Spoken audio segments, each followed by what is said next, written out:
Good evening, Cellar Chats fans, viewers, and random scrollers alike. Welcome. I'm Chris. I'm here, second glass, in the cellar for Cellar Chats. And we're talking about this week's weekly wine flight lineup. And we are taking the road less traveled. That's right, we're going to Greece, we're going to Uruguay, and we're going to Lebanon. Yep, that's it. Thanks for tuning in. The wines are great. I'll see y'all later. Hey, so, this week it's really about trying things that you probably would have never picked up off the shelf or selected off of a wine list because A, they're delicious and they're fun to drink, and B, it's very easy for wine drinkers and wine lovers and people who work in this profession, such as myself and many of the people here at Second Glass, to kind of get stuck in a rut, tasting and drinking and only really paying attention to wines that come from, California and Washington, or from France, Italy, and Spain, and Germany, although I think it gets ignored more than most, and not pay attention to some areas that are either really new to the wine world or really old and have been, kind of left in the dust. So, this week, we're going to kick it off in Greece with this lovely little wine from Dulafaki. This is their Daphnios line, and this is Vidiano. And then we're going to roll on our way down to South America, to Uruguay. And we're going to have a little Tannat from Garzon. And then we're going to jump back across the Atlantic Ocean over to Lebanon. That's right, Lebanon. Whoever can point that out on the map gets a prize. I don't know what the prize is, but you get to know that you know where Lebanon is, and most people don't. Chateau Bella Vue. This is their Le Renaissance, a red blend, their state bottled wine. I'm excited about this, mostly because I think these wines are really fun. Some I've never had before. Yeah, some I've never had before. Some I have. And I think that there's a lot of conversation to be had about grape varieties, regions, and places that, most people would assume don't have wine at all. They might even assume that they don't drink wine at all. Case in point, like Lebanon, I don't believe it's an overly large wine consuming country, if I'm not mistaken. I could be very wrong. But there is a fairly long history of growing wine there. And I can't wait to taste that and share it with everybody. So let's jump into it. We're starting out, like I said, with Dulafaki. These guys are in Greece, particularly on the island of Crete, which is the largest island in the Greek Isles, on the very southern part of it. And it's probably, I would argue to say, of the Greek regions, it's the least paid attention to. If you've ever had Greek wine or, ever traveled to Greece, likely you went to Santorini, or you've had an Assertico from Santorini. That'd be the most popular, and for good reason. The wines are absolutely stunning. If you've had red, it's likely from the mainland, usually from either like Nausa or Nemea, which are fuller bodied. There's a little bit more history there. There's a lot more producers. Again, it's mainland Greece. But Crete has a really long history of, growing wine grapes, producing wine, and they have indigenous varieties that aren't really found anywhere else in Greece. Like Assertico is really known for its work for what it can achieve when grown and produced on Santorini, but it's also grown on the mainland. On the mainland, you have Aghioretico and Sino Mavro are the two big red varieties. You have Mosco Falero and a whole bunch of other really beautiful indigenous varieties, but they're kind of found throughout most of mainland Greece. But then you get to Crete, and it's essentially a bunch of varieties that are nowhere else in Greece and really nowhere else in the world. Things like this Vidiano, which is an indigenous variety. I think there's one other white variety on the island that's really important, but Vidiano is probably the most important. It's the most widely planted. And these wines, for me, I apologize, my nose is a little stuffed up. I can still smell, but the warm weather we're getting this week is messing with my allergies. And if any of you suffer, I feel for you. If you don't suffer, I'm very jealous. It's terrible. It's miserable. So Vidiano has that characteristic. It's got plush texture on the mouth. It's got stone fruits and really pretty floral, like citrus notes going on. It is a fuller bodied white wine, which I think most of the white wines that are at least popular or familiar with people from Greece are much lighter and crisper. You know, Sartiko is always referred to as like, you know, a little bit of a watered down version, or a watered down description, a like Sauvignon Blanc from Greece. It's like Greece's answer to Sauvignon Blanc. I don't think that's a fair call, but it's an easy way to explain what it is. Mosco Falero is super floral and aromatic, but also light and crisp. Vidiano has like that weight and texture where it can really stand up to fuller dishes. You know, it's great for cooler weather. But it still has freshness and liveliness that it can go really well with warmer weather.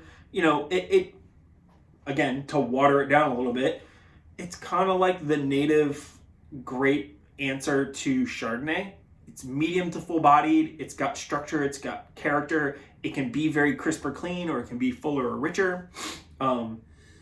And the Dula Faki, you know, what's really great, and for those of you who don't read this and you're interested in wine, these are always really great articles. Eric Asimov for the New York Times always does excellent articles with his like 20 under 20. These aren't ratings. It's more like these are wines that he tasted or has enjoyed that just show so much value for what they are, regardless of where they come from, but they all fall under that $20 price point.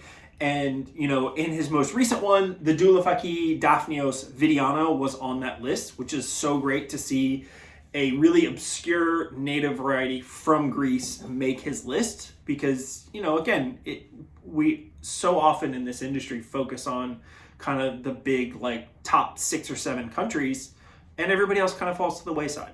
So, anyways, I'm going to give it a taste, and we're going to move on, because I've been rambling enough.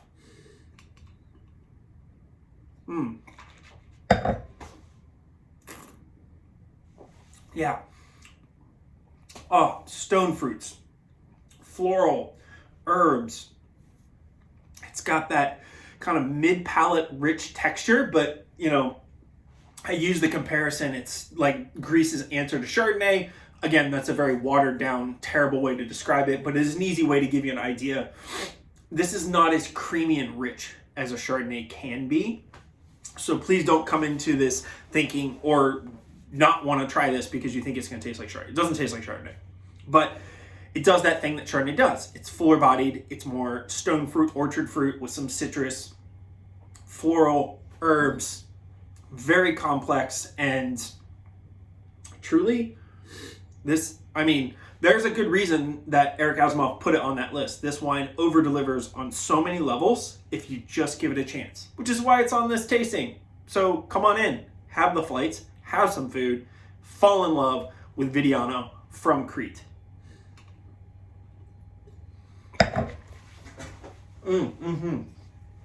Again, Dula Faki, their Vidiano. It's called the Daphnios. This is a line of wine from them that is primarily grown in the Daphnes, or Daphnes. It's Dafnes. I'm real certain I'm butchering how you pronounce that, but it's the best I can do. And they make a red and a white under this label, and they named it Daphnios as a homage to where the grapes are grown. It's a very important region for Crete. It's where their most famous and most important red grape comes from the Daphnes region, which is called Liatico, in case you were curious. Because, you know, you wanted another grape variety that you can't spell or pronounce when you see it. But again, that's the Vidiano. All right, let's go on a journey across the Atlantic, find ourselves in Uruguay. Another place that, to be honest with you, I'd love to give everybody a map of South America without any borders and just point out where you think Uruguay lies, because I'm not entirely sure I can do it. Maybe that's what we should have dubbed this. Wines from places you can't find on a map. That'd be an interesting topic. So, this is Garzon. This is their Tannat Reserva. Tannat, interesting grape variety.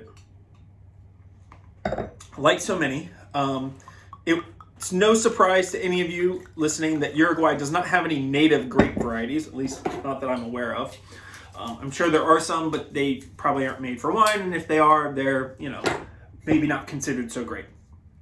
But Tannat is a French variety, comes from southwest France. There is a small little region in southwest France that's called, I think, like Maideron or something of that nature, that is known for Tannat.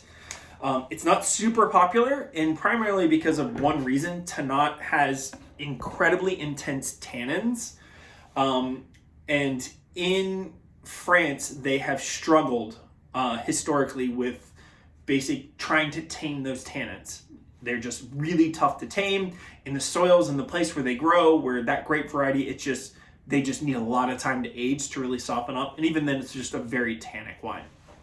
However, the wine made its way to Uruguay through the trade routes and exploration, and basically the same way that Argentina and Chile and Brazil have ended up with grapevines and a whole wine industry. Uruguay ended up the same way. And Tannat really took root here. And in the soils, in their higher elevation, it makes a lighter bodied wine. But because of the soil and the climate, it is able to tame those tannins. So you get a much softer, plusher wine than you would get in France. Now, to be totally honest, I've never had Tannat from France. It's much like what I would say like Carmenere from Chile. Very few people have ever had 100% Carmenere from France. It's just not super common. You would really have to search it out to find a Tannat or a Carmenere in France. But in Uruguay, this has really become the most important grape variety, and they see it being the future of wine in Uruguay. And, Garzon is one of the oldest and one of the original producers to be imported to the U.S. So these guys are quite important in the Uruguayan wine scene, and particularly in the U.S. There's also a little bit of Tannat grown in California, which for me, it still has the tannins, but it's very plush and soft as well. Ooh, wow. Really aromatic. Now, I've never actually had this wine before, so this is the first time I've ever had it. I'm familiar with it. I've always seen it, just never tasted it. So you're experiencing my first go at Tannat from Uruguay. Actually, my first Uruguay wine in general. So you're not the only ones who have never had these wines. I have not had them, and many other people have not either. Again, why we put them on the flights? So you can try them and enjoy them and hopefully fall in love with something new. It's kind of, it has what I would call like dark berries, a little bit of like earthy, like pencil shaving type character. I mean, like, and when I say pencil shaving, like think when you're a kid, if you're old enough, when you would go up to like the pencil sharpener in the classroom, because there was only one. Anybody who's listening or watching that didn't have that, this was a thing. You would literally go up to the front of the room and start like grinding the pencil down to like sharpen it, because it was before mechanical pencils were a thing, or before people just stopped writing altogether and used computers. But that smell of like basically freshly shaved graphite, it has that very intense mineral, almost like woody, earthy, metallic character. It's almost impossible to really describe unless you smelled it. I get a lot of that in there, so that's super helpful to nobody.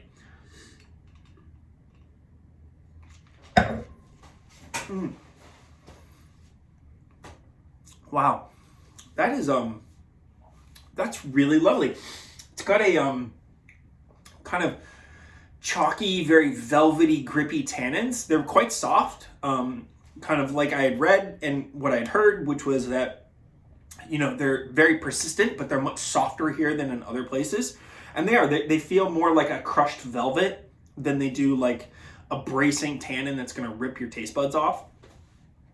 Very lovely, again, more plush, like kind of plum and blackberry fruit. It's a great little wine. I'll be honest, I'm ashamed to say that I was negative to thinking that wines from Uruguay would be tasty prior to this. So this is kind of opening for me. This is really pretty. I would happily drink this anytime. I could see this being really good with like roasted meats or mushrooms or something out on the grill, That's great. Well done, Bodega Garzon. Again, their Tannat Reserva, that's the 2019. All right, so we're going to jump back across the Atlantic, and we're going to find our way to another one of those places where most people probably can't point it out on a map. Lebanon. So, this is Chateau Bella Vue. This is their Le Renaissance. They have a couple of bottlings. So, for those who are not super familiar with Lebanese wines, which would probably mean most of you, a lot of like Bordeaux and Rhone varieties grown here in Lebanon. You know, primarily Merlot, Cabernet. I believe there's a fair amount of Carignan and Grenache and Mourvedre. You know, just the climate, the terroir makes a lot of sense for these varieties. And then also, I could be mistaken, but I do believe there was some French, a lot of French influence. I do believe they tried to conquer this country at one point. They may have. My history on who France tried to conquer and who they didn't is beyond me. I can't keep track of it. However, I can tell you that this winery was started by a London couple, which is rather interesting. On their website, they say when they moved to this little region, which is, I'm going to butcher this name, but it's how I read it, Bamdoun in Mount Lebanon, that when they moved there with their 4 children, that they doubled the population. And then it goes on to say that they weren't entirely wrong, very small population here. But they moved here in the late 90s, about 99, early 2000s, purchased some land. I think there were vineyards there. They may have planted all the vineyards with the idea of starting a winery, a family winery, you know, in Lebanon. Which, from my standing, that seems like a crazy endeavor, but more power to them. I actually have tasted this wine. I tasted it before we brought it in for this, and I thought it was beautiful, and it's a really fun wine, and it harkens back to what I think they're trying to create here, which is, you know, wines influenced and inspired by Bordeaux, but with a Lebanon sense of terroir in place. So this is mostly Merlot with a little bit of Cabernet, I think Cabernet Sauvignon, if I'm not mistaken. Yep, 60% Merlot, 40% Cabernet Sauvignon. And it has that like telltale cassis, like brambly, blackberry, rich plum, like tobacco leaf kind of character that you would expect from really great Bordeaux. I mean, if you were to pour this for me blind, I probably would guess it is Bordeaux. It drinks like it. Texturally, it seems like it. Aromatically, it seems like a Bordeaux. It's got that earthy, secondary kind of... I call it earthy, but it's like this animalistic character that I think French wines have, and Bordeaux has it in droves. There's always a sense of like leathery, like, you know, not like fresh leather, but like just like worn leather that's been out in a barn for years. Oh, wow.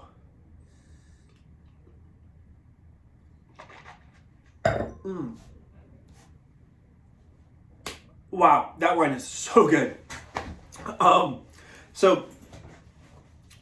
And it just, so on the palate, it just lingers and it goes and goes and goes. That like kind of macerated blackberry fruit just feels like it's lingering on the back of my palate. So delicious. So these guys do all organic farming. They make these wines very naturally, you know, no added yeast. It's all native fermentations. They do their ferments in stainless steel, and then they age in barrel. You know, and they treat it very much like as if they were a Bordeaux Chateau. And what they're pumping out is really exceptional. Like, this is a wine that I could totally, like, if you could just look past the fact that it's from a place you've never heard of, anybody who loves great Bordeaux blends or just Bordeaux in general could fall in love with this wine. And hopefully you do. So I hope you come out. I hope you have this tasting and are as equally surprised, impressed, and, you know, inspired to drink more interesting things as I am tasting all of these. Again, one of them I sell, the Vidiano, which is delicious, and I love to preach to that because it's a great wine. The Garzon, I literally had for the first time tonight, and I think it's excellent. And anybody who does not like that wine, is missing the point. It's just super delicious and fun to drink. And then the Bella Vue has all of the things you look for in great wines. It's just from a place that maybe you've never heard of or didn't realize made wine. So wrapping up, Doulafaki, their Daphnios Vidiano from Crete, Bodega Garzon, their Tannat Reserva from Uruguay, and last but not least, Chateau Bella Vue Le Renaissance Merlot Cabernet Sauvignon from Mount Lebanon in Lebanon. Thank you for tuning in. Thank you for trying the flights. Enjoy more wine. Be safe. I'll see y'all next week.